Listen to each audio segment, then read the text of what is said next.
el tema de leucemias, que vendría a ser la patología oncohematológica concerniente a la serie blanca. Al decir entonces leucemia, estaríamos hablando netamente de lo que antiguamente se conocía como los pacientes que tienen sangre blanca. Pero ¿a qué se refiere la leucemia? La leucemia se la puede definir como un proceso neoplásico, o si ustedes quieren, no es una sola por si acaso, ¿no? Como neoplasias clonales del tejido hematopoyético. Entonces, ¿qué quiere decir? Que el problema radica a nivel entonces de lo que es el tejido hematopoyético, o si ustedes quieren, el primer compartimento. ¿Cuál es el primer compartimento para nosotros? Es lo que viene a ser la médula ósea. Ahora, esta neoplasia se va a manifestar por una proliferación, por si acaso, no regulada de blastos anormales, que puede ser de la familia mieloide o que puede ser de la familia linfoide. Lo que más o menos adelantábamos con algunos de sus compañeros que están realizando ya la parte de la práctica, les indicábamos justamente, al decir mieloide, estoy hablando netamente de lo que son neutrófilos, de lo que son eosinófilos, de lo que son monocitos, ¿verdad? Principalmente, y basófilos. Y al decir entonces linfoide, estoy hablando netamente de linfocitos. Al finalizar vamos a ver justamente un ejemplo de un paciente que llegó a la consulta por un problema necesariamente de leucemia. Bien, entonces, y va a haber una menor producción de las células normales. O sea, ¿qué quiere decir? Estas células anormales o estas células clonales lamentablemente van a ir a desplazar a las células consideradas normales, ¿no? Estoy hablando de una producción normal a nivel entonces de la médula. ¿Dónde se produce este problema? Su nombre está diciendo, a nivel entonces de lo que viene a ser la médula. ¿Qué órganos va a empezar a infiltrar justamente estas células anormales? Primero, médula ósea, porque ahí es donde se va a llegar a producir el problema. A partir de esto, se va a extender a lo que viene a ser el sistema nervioso central, o si ustedes quieren, el cerebro, algunos órganos hematopoyéticos, como viene a ser el vaso, el hígado y los ganglios linfáticos. Entonces, para que nosotros lleguemos a tenerlo muy en cuenta, este aspecto va de dentro hacia afuera. Siempre lo he repetido en ese sentido para que me puedan llegar a entender. O sea, ¿qué quiere decir? Que va a ir de médula hacia la parte periférica, ¿verdad? Mientras que hay una enfermedad oncohematológica que se llama linfoma, el cual va a ir al revés, va a ir de la parte periférica para ir a infiltrar definitivamente a lo que viene a ser la parte medular. Y de esta manera, entonces, provocar justamente este tipo de trastornos denominada enfermedad oncológica o oncohematológica, o si ustedes quieren, neoplasia del tejido hematopoyético. Etiología, directamente una etiología no existe, por si acaso. Y eso lo tenemos que llegar a saber muy bien. ¿Por qué razón? Porque ningún tipo de cáncer lamentablemente tiene una etiología determinada o una etiología establecida, si ustedes quieren. Pero sin embargo, existen patologías que pueden llegar a desencadenar este tipo de problemas. Tal es el caso, por ejemplo, de enfermedades infecciosas, especialmente enfermedades infecciosas virales, como ser el Epstein-Barr, el citomegalovirus, los virus citotrópicos, bien, tipo 1 o el tipo 2, si ustedes quieren, pueden ser tranquilamente factores predisponentes en un terreno ya establecido para que se desencadene la enfermedad. Otra de las causales puede estar relacionado a neoplasias propiamente dicha, vale decir, neoplasias de otra naturaleza que van a despertar a nivel de lo que viene a ser la médula ósea y definitivamente provocar este tipo de enfermedad. Bien, pueden ser problemas hormonales, de ahí que por si acaso entonces los anticonceptivos orales, especialmente en las mujercitas, cuando se les está utilizando para algún tipo de tratamiento, como muchas de las veces es para la poliquistosis ovárica, hay que tenerlo mucho cuidado. ¿Por qué? Porque estos pueden llegar a desencadenar fácilmente un problema oncológico de cualquier naturaleza, no necesariamente a nivel de lo que es la parte hematológica. La irradiación es otro de los factores, y los tóxicos. especialmente tóxicos derivados del petróleo. Como anécdota yo les voy a contar que de un tiempo a esta parte nosotros hemos empezado a diagnosticar muchísima leucemia dentro de lo que viene a ser la seguridad social. Y alguien se preguntará, ¿y por qué están empezando a diagnosticar? Porque antiguamente entonces se dejaba pasar de lado. Y actualmente, como ustedes saben, tenemos lo que viene a ser yacimientos petrolíferos. Entonces, inclusive en el Chaco boliviano existe muchísimo trabajo con este tipo de aspectos, con todo lo que concierne a la parte de la derivación del petróleo o el petróleo propiamente dicho, ¿no? Entonces, este es un factor desencadenante para este tipo de enfermedad cuando se va a llegar a presentar entonces algún tipo de trastorno o cuando se va a llegar a presentar entonces este tipo de enfermedad a consecuencia de este tóxico. Si ustedes me siguen con las imágenes, lamentablemente se puede presentar o puede llegar a afectar a cualquier grupo etario. De ahí que ninguno de las edades está salvo de este tipo de enfermedad, ¿no? La única diferencia es que en algunos se va a presentar de manera aguda, como generalmente se presenta en los niños y en los adolescentes, mientras que en los adultos se va a presentar la forma crónica, ¿no? Muchas de las veces las manifestaciones simplemente van a ser hemorragias a nivel mucocutáneas, vale decir, estas pequeñas lesiones equimóticas que les tiene que llamar la atención desde todo punto de vista cuando se presentan justamente de manera espontánea especialmente, ¿no? Pues entonces, o lesiones o hemorragias a nivel de las fosas nasales sin ningún tipo de causa, hemorragias a nivel entonces gingival, justamente cuando se están haciendo el aseo a nivel de la vía oral, ustedes se dan cuenta que lamentablemente terminan provocándose entonces un sangrado importante o un sangrado masivo que les tiene que llamar la atención desde todo punto de vista, o en nuestros pequeños niños que lamentablemente se pueden llegar a presentar este tipo de trastornos. Señores, esta enfermedad, como estamos diciendo, o este tipo de células van a afectar a todos los tipos de células normales, y dentro de los tipos de células normales también se encuentran las plaquetas, y de ahí que también se puede llegar a presentar trastornos relacionados a este tipo de anormalidades. ¿Cómo lo podemos clasificar a las leucemias? Si nosotros los clasificamos tomando en cuenta el recuento, vale decir, el conteo de glóbulos blancos, vale decir, si existe este o no, ¿ya? Acompañados de células inmaduras en sangre periférica, pues entonces, tomando en cuenta estos aspectos, vale decir, la cantidad total de glóbulos blancos, la presencia o no de formas inmaduras circulando en la sangre periférica, se puede clasificar en tres subgrupos: las leucemias denominadas aleucémicas, las leucemias denominadas subleucémicas y las leucemias denominadas leucémicas. Cada tipo tiene una característica especial que yo tengo que estar sumamente pendiente a su determinación. Ejemplo, las aleucémicas, bien, las aleucémicas se van a caracterizar porque el recuento de glóbulos blancos es normal o inclusive es bajo cuando yo realizo justamente un hemograma o un leucograma. Y no existe, por si acaso, células inmaduras circulando en sangre periférica. Entonces, aquí me dirán, ¿cómo me podré dar cuenta, doctor, que estoy frente a este tipo de problemas? Muchas veces difícil, ¿no? Porque no les va a dar ningún tipo de clínica. Sin embargo, estamos con el terreno predispuesto. Sería ideal poder determinar en este momento justamente al tipo de leucemia para hacer un tratamiento mucho más agresivo y de esta forma poderles salvar la vida de muchas personas. Ante esa probabilidad, lo que le tengo que sugerir a mi paciente es que se pueda realizar una punción aspirativa de médula ósea o una biopsia de médula ósea. Es la única forma de que yo pueda llegar a determinar de que pueda existir justamente algo a nivel entonces de este organismo. Tenemos ahora la subleucémica.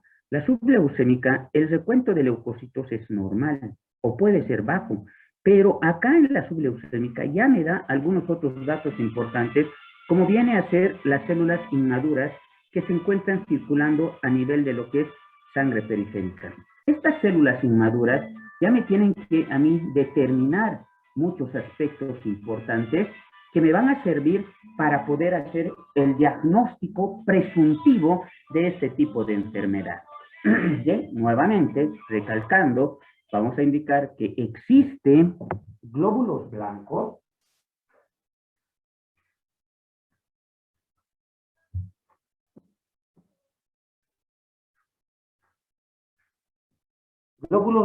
normal o bajos, pero sí vamos a encontrar células inmaduras circulando en sangre periférica. Eso ya me tiene que dar una determinada idea justamente a mi persona de que puedo estar frente a este tipo de enfermedad.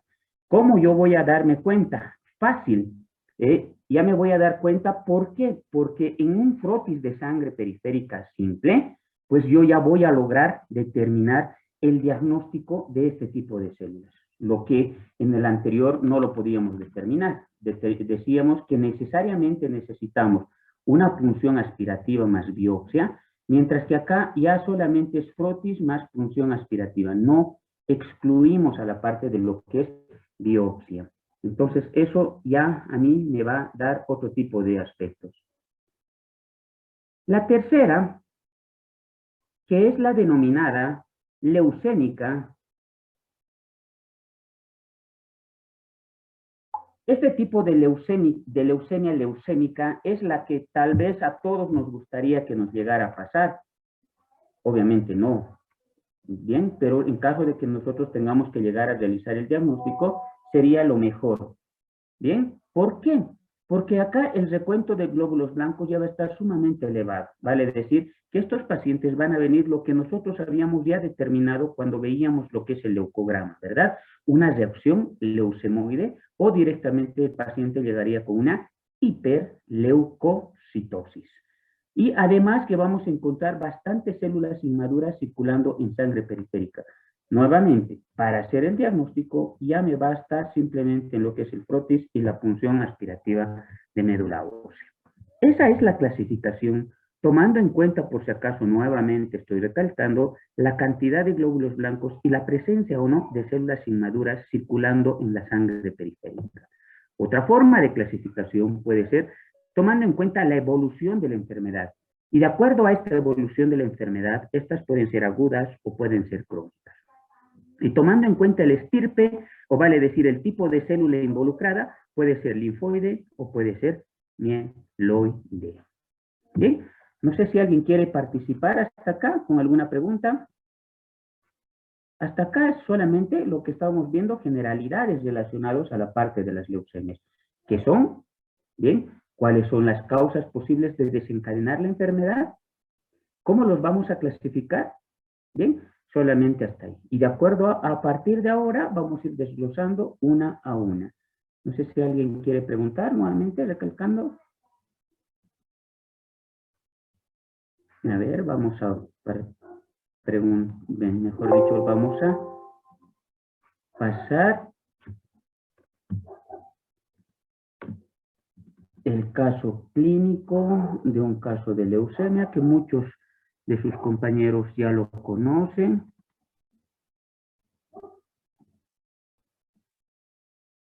Porque lo hemos visto también en la parte práctica.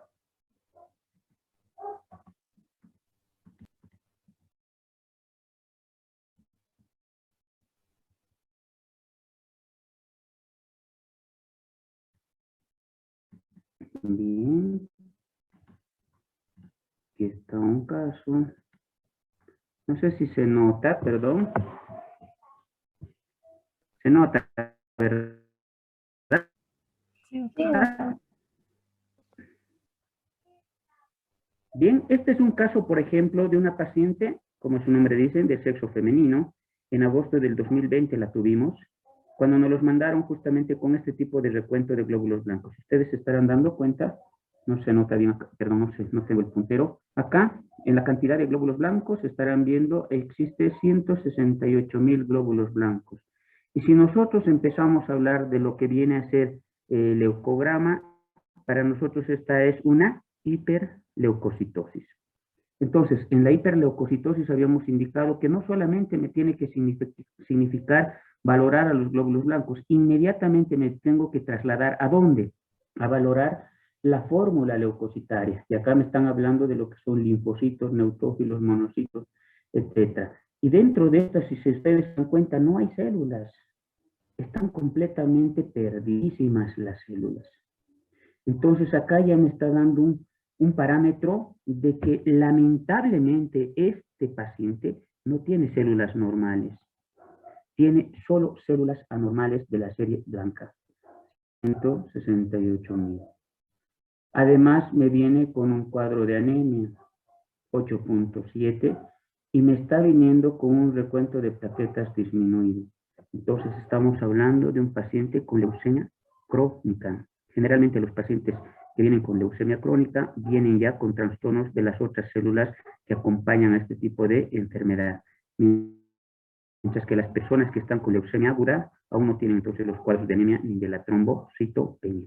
Entonces esa es la forma como les van a mandar, si ustedes quieren, los laboratorios para que ustedes tengan que realizar la interpretación correspondiente, ¿no? Ese es un caso, por si acaso, de paciente con leucemia.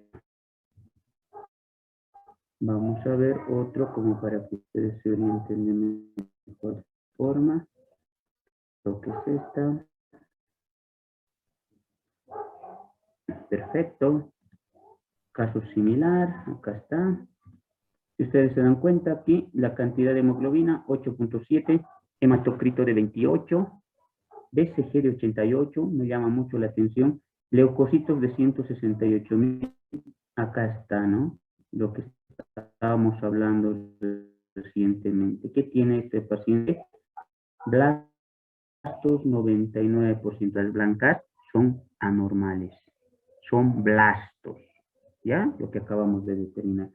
Y solamente existe 1% de neutrófilos. Por lo tanto, al decir blastos y hay un solo neutrófilo, entonces me está hablando de que es una leucemia linfocítica.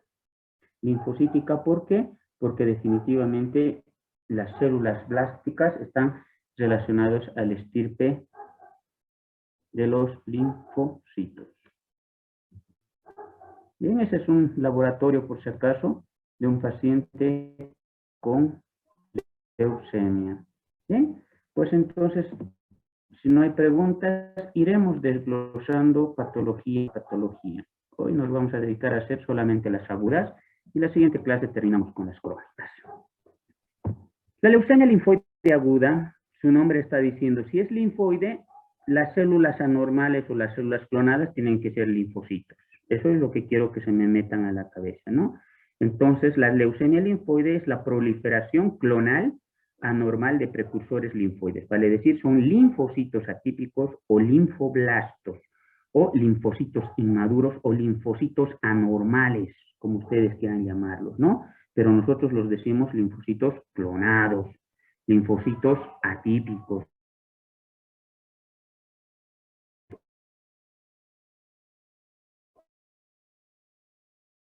o linfoblastos.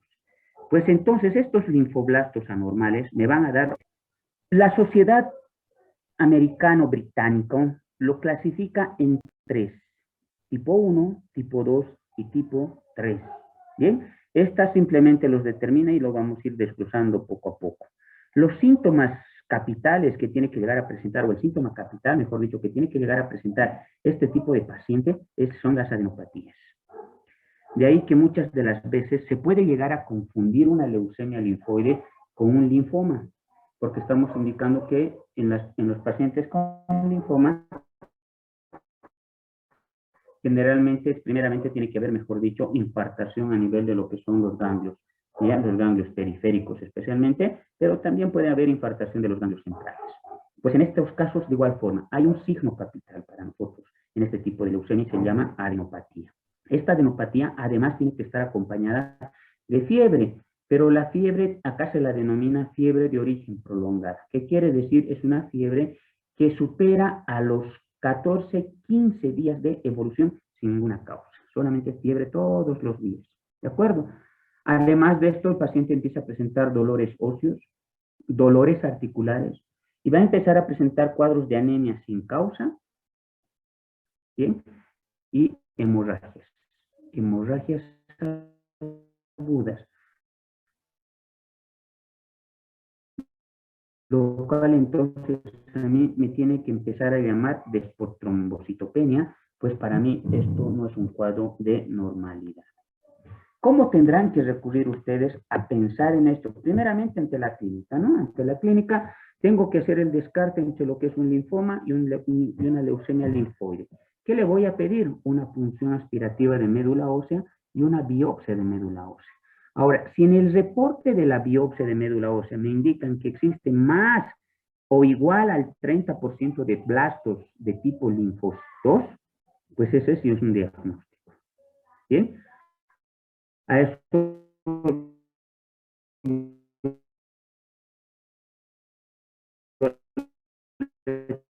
tendré que someter a realizar orina y ya tiene que empezar a venir la otra gama de estudios sumamente importantes para poder estar seguros del tipo de enfermedad de la que estoy hablando. Un estudio de citoquímica, un estudio de inmunología y un estudio que es el boom en este momento, que es la biología molecular. Y ustedes me dirán, pero ¿por qué dice el doctor el boom? Porque estamos en esa era. Si ustedes se han dado cuenta, a consecuencia de lo que es el COVID-19, hemos tenido que desarrollar estudios, mejor dicho, laboratorios de biología molecular para poder determinar justamente a través de lo que es la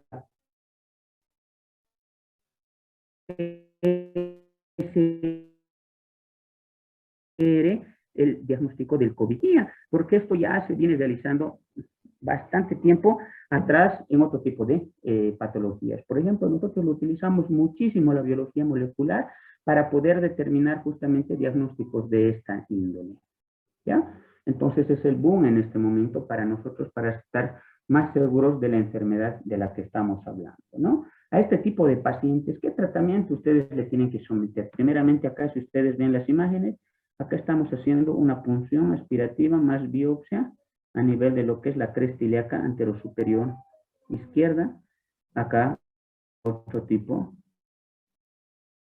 otra punción aspirativa de médula, ¿ya?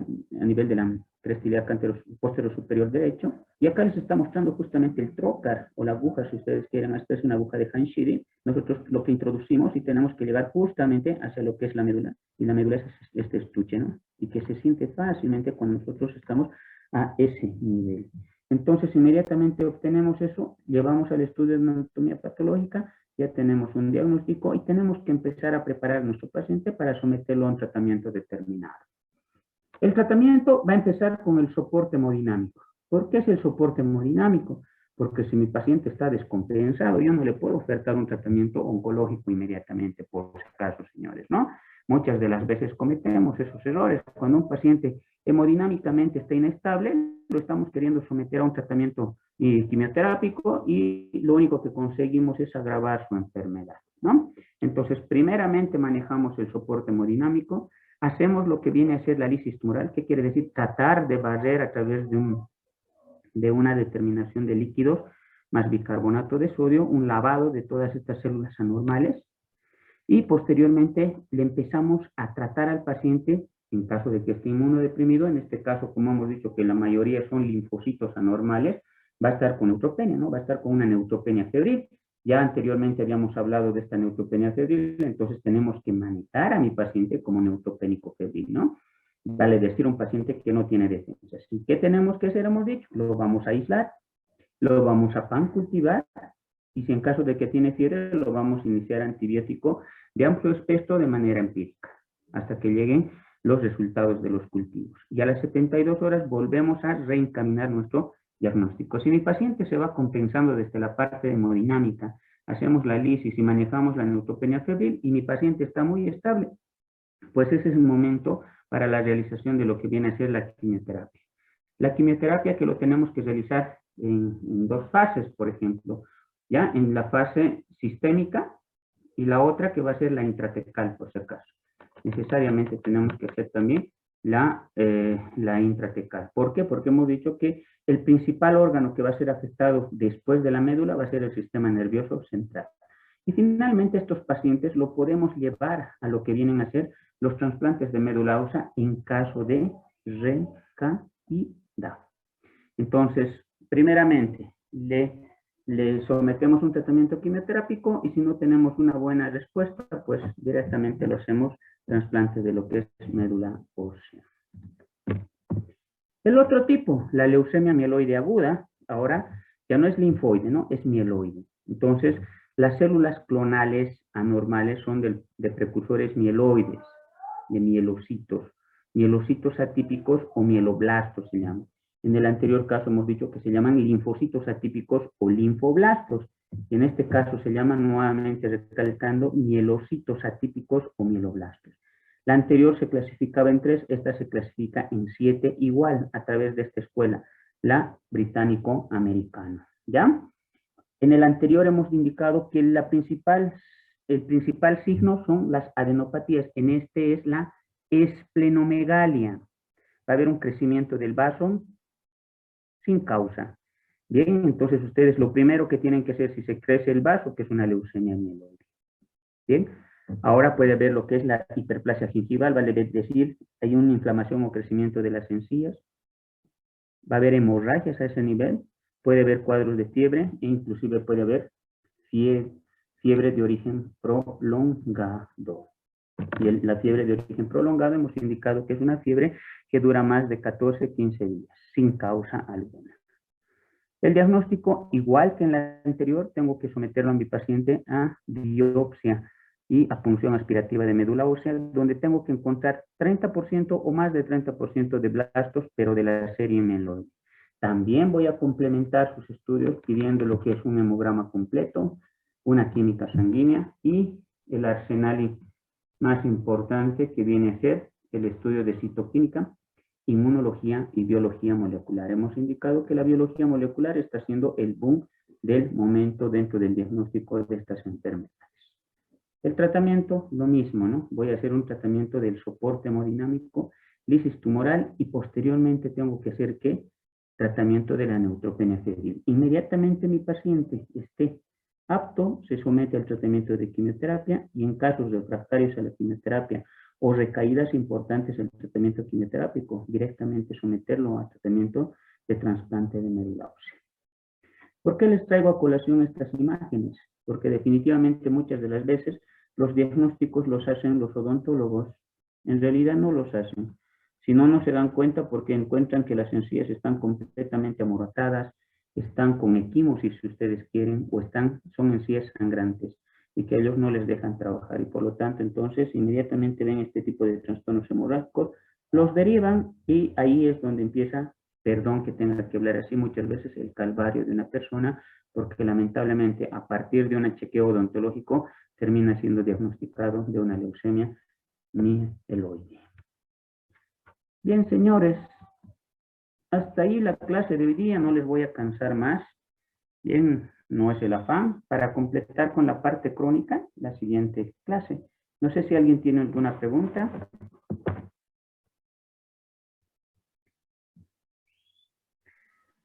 Doctor, buenas noches. ¿Cómo estás, Araceli? Disculpe, mencionamos sobre el tratamiento que se realiza la lisis tumoral. Tal vez podría explicarnos más sobre este tema. Lisis tumoral es un tema aparte todavía, Araceli, lo vamos a ver, ¿ya? En realidad, Está bien, doctor. dentro del tratamiento de lisis tumoral, nosotros, para que más o menos vayamos adelantando un poquitito, consiste, si ustedes quieren, en hacer un lavado de la sangre de las personas, ¿ya? En este caso de los pacientes. Y va a ser a través de lo que va a ser, de lo que ustedes van a empezar a administrar, solución fisiológica con bicarbonato, bien, además de alopurinol, que son para justamente, les digo, hacer, si vale el término, que se vayan estas células malas a través de lo que viene a ser la sangre y por medio de lo que viene a ser entonces la diuresis. Nada más en eso consiste, hacer un lavado, si ustedes quieren, de todas estas células. Vale decir que estos pacientes que pueden estar hemoconcentrados o con gran cantidad de este tipo de células, lo único que tenemos que hacer nosotros es hemodiluirlos para facilitar un poquitito, si vale el término, la circulación. ¿Ya? Gracias, doctor. En qué eso consiste la lisis tumoral, pero lo vamos a ir aumentando todavía. Bien, Buenas noches, doctor. Disculpe, Para que podamos diferenciarlos entre la linfoide y la amiloide, ¿hay algún factor predisponente o ambas son los En mismos realidad, factores? Y ya? en realidad vale para todos los tipos de cáncer, son los mismos. Si vos te sometes a las mismas infecciones virales, por ejemplo, ahorita en este momento de pandemia que estamos viviendo, este virus del COVID-19 también está desencadenando en muchos pacientes que se despierten este tipo de enfermedad. Por ejemplo, a nosotros ya nos ha tocado hacer el diagnóstico de leucemias en los pacientes post-COVID. ¿Qué quiere decir? Que después del COVID, estos pacientes